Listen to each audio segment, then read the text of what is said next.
नमस्कार. KS news मराठीमध्ये आपल्या सर्वांचं सहर्ष स्वागत.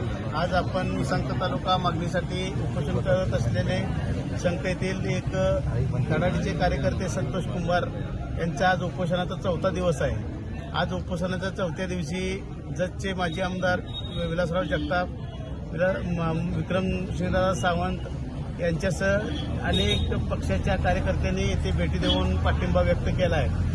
पण प्रशासनाकडून म्हणावं तसं या उपोषणाची दखल घेतली जात नसल्याचे खंत उपोषणकर्ते संतोष कुंभार यांनी घेतले आहेत. आणि आपण यावेळी जाणून घेऊया त्यांना प्रशासनाचा 4 दिवसामध्ये कसा अनुभव आला आहे ते प्रत्यक्ष संतोष कुंभार यांच्याकडून जाणून. नमस्कार सर. आज उपोषणाचा तुमचा 4था दिवस आहे.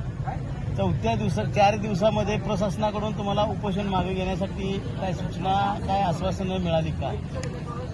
आम्ही 5 तारखेला निवेदन दिलेले आहे आणि 12 तारीखपासून आता निवेदनचे अमरणोपोषण चालू आहे.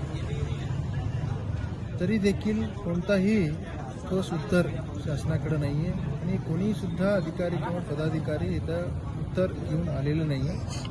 फक्त तहसीलदार संघचे अप्पर तहसीलदार तेवढे आले होते, परंतु त्यांच्याकडे कोणताही उत्तर नव्हता. फक्त प्रस्ताव आपण वर पाठवलेला आहे एवढंच त्यांनी सांगितलेले आहे. त्यामुळं आपण शासनाचा जाहीर निषेध करतो.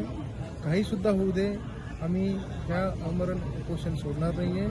शासनाकडून कायमस्वरूपी काय आपले अप्पर तहसीलदार कार्यालयाचे विभाजनचे प्रस्ताव आहे ते रद्द होणे व संत तालुका जाहीर करणे हे काय महत्त्वाचे आमचे मुद्दे आहेत. त्या संदर्भात लेखी आम्हाला पत्र शासनाकडून दिल्याशिवाय हे आमचे आमरण उपोषण थांबणार नाहीये. असले बेजबाबदार सरकार आम्ही हे पहिल्यांदा पाहतो.